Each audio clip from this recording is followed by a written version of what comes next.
Hi, my name's Glenn, and I make wooden spoons and utensils, and I only use hand tools.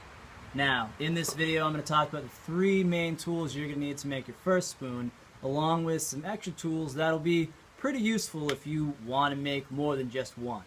Now, I've heard a lot of people say the main lie about spoon making is you only need three tools. Now, that's not so true if you ask me. You only need three tools if you're trying to make a few spoons. Now, if you're trying to make a lot of spoons, you're going to want a few extra tools, and if you want the right tool, you're just going to have to buy a lot. Everybody's preferences are different, and that's just the way people are. So, in this video, I want to talk about first the three main tools that you're going to need in order to make your first spoon. Now, the main tool you're going to use isn't a knife. It's actually a hatchet. You do a lot of the main work with this. You're taking off a lot of wood and you're making your spoon blank go from a chunk of wood to something that looks like a spoon. Now, this is my hatchet. I got it at tag sale. I got it for about $3. Now, the important thing to look for when you're buying your first hatchet, if you don't have one already, is two main things. One, can you lift it and swing it for a while? You're going to be doing this chopping motion for anywhere from half an hour to an hour, depending on how well you are using your hatchet. So you don't want something super heavy. And secondly, you want to make sure that it's got a curved edge. What this curved edge does is it allows you to use the mechanics of slicing to your advantage. Now, instead of just plowing through that wood that you have on your spoon blank, you get to slice it off with the help from the weight of the hatchet. When you're going to a store and buying your first hatchet, it could be really tempting to get something that's really expensive and hope that it's the best.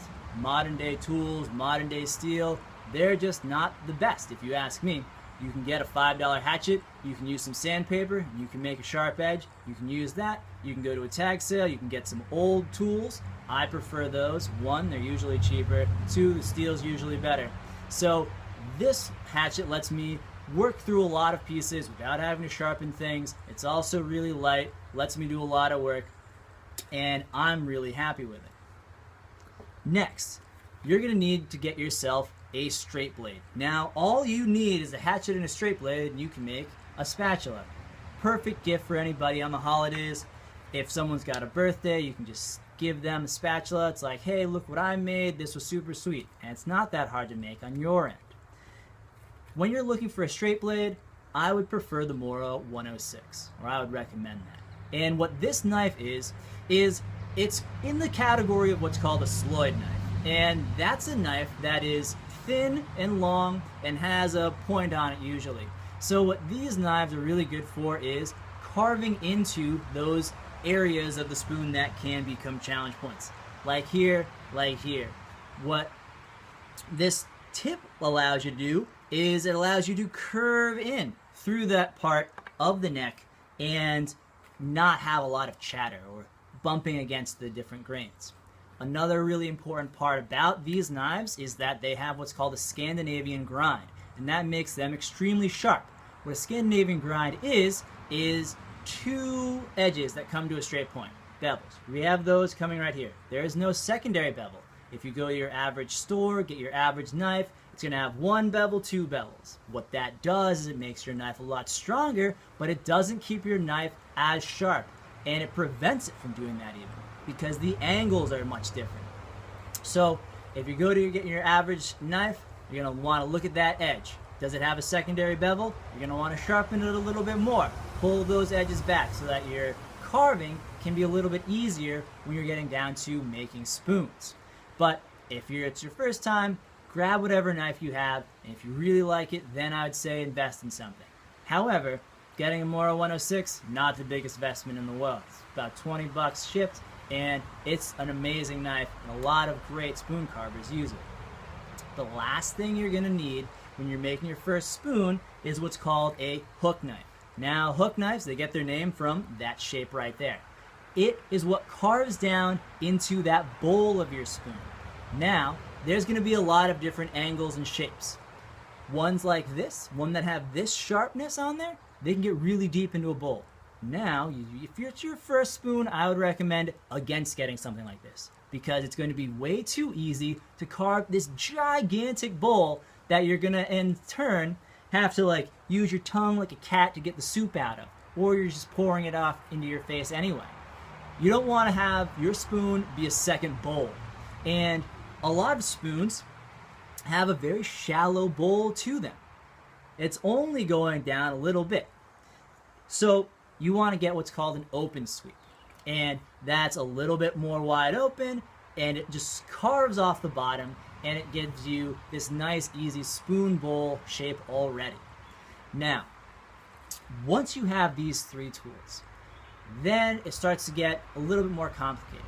How much do you want? How much work do you want to do? What are you going for? So the first main tool I would say to get is a saw. I use this saw.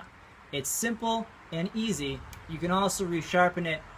And what is really good and really important to think about is, look at all these little teeth right here. These little teeth let it do one thing, and it's not cut as aggressively. When you're not cutting as aggressively, you have a lot more control over where your blade is going, and that's really important. When you're first starting out, the main thing that happens is you're going to chop your bowl right off when you're trying to split off excess wood. But if you choose safety cuts right in here, those safety cuts are going to help prevent that hatchet from traveling all the way through your bowl, giving you a half bowl instead of a full one. Then it makes it so that you can have more success on your first attempt. However, is it necessary? No, you can do all that work with a hatchet, but we'll get to that in a later video. Also, with a saw, instead of using your hatchet to section off a piece of wood, you can have two flat ends. And those flat ends let you work the wood a lot easier. If you have a rounded end or a point at the end, you're not going to be able to get the angles you always want. There isn't always that sturdy platform for your hatchet work. And that's a safety concern. If it's rocking all around, your secondary hand here, hatchet hand over here, it could get in the way. It could accidentally move. So you want to make sure that that's the first thing you're thinking about. Most people have just a saw lying around anyway, so it's not going to be a major investment. Get whichever saw works, whichever one you have lying around. Now, this next tool is more so a modified chunk of wood, and it's really important if you ask me. We have a mallet. So this wooden mallet, what its job is to drive the hatchet through the wood in order to split off the beginning spoon blank.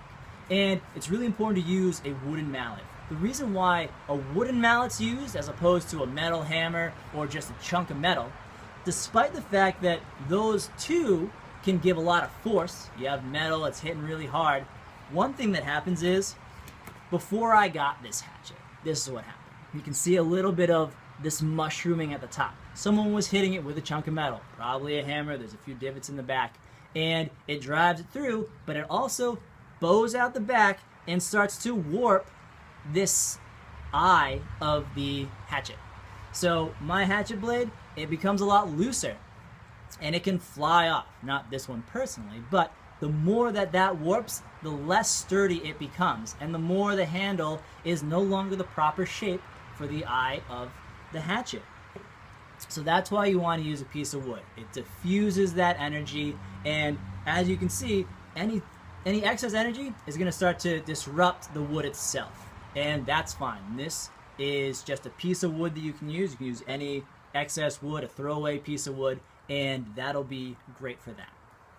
The last tool that's sort of like you can go out and buy or you can pick up is a hatchet. So I already talked about a hatchet. You need this main hatchet for all your good work. However, you have a secondary hatchet. This one, look at that. It's a giant chunk of metal. What am I doing with this giant chunk of metal? Just splitting wood. Now, I don't have to worry about the edge of this blade. It's pretty dull, let's be honest. I can hit it against my hand and I'm not worried about anything happening to my hand. And the reason why I have this hatchet is because of just that. I don't have to worry about it.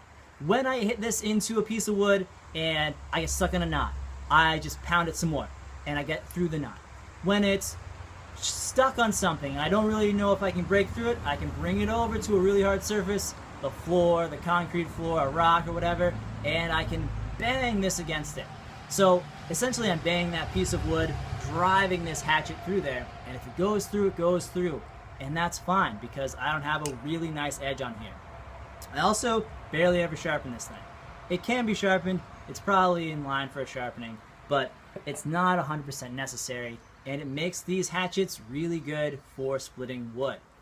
Now, along those lines, this last piece, everybody who makes quality spoons is going to have their favorite piece. However, if you're just starting out, you're going to need something to protect your hatchet.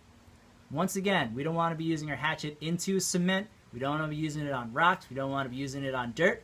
So what are you going to get? You are going to get yourself a chopping block. This is my first chopping block that I had at my shop. Now it's my stool. So this thing right here, originally I was going to split it. I was going to make a bunch of spoon blanks out of it. However, I realized I had nothing to chop on. I didn't want to be using any pieces of small wood. 3-inch diameter, 4-inch diameter, maybe I split off some piece of wood. I don't really want to use it as a spoon. Chop into that and it's fine. Once you have yourself a chopping block, it lets you be able to sit up a little bit straighter. You can move yourself around it, and it lets you have more freedom in using your hatchet so that you can get the proper angle. Once you're really into making spoons, you can make a raised chopping block. I'll show you mine in a later video. And that will become something that you're really using, and it's something that's really awesome. But when you're first starting out, it's not necessary. You just want to make sure you have something to protect your blade from hitting the ground. So with that, we have all these tools. Once again, my name's Glenn. You can catch me on Instagram, you can find me on Facebook, and you can just look under Glenn P. Art, and you can find me and my spoons there. Hope you enjoyed this video, and I'll catch you in the next one. See you around.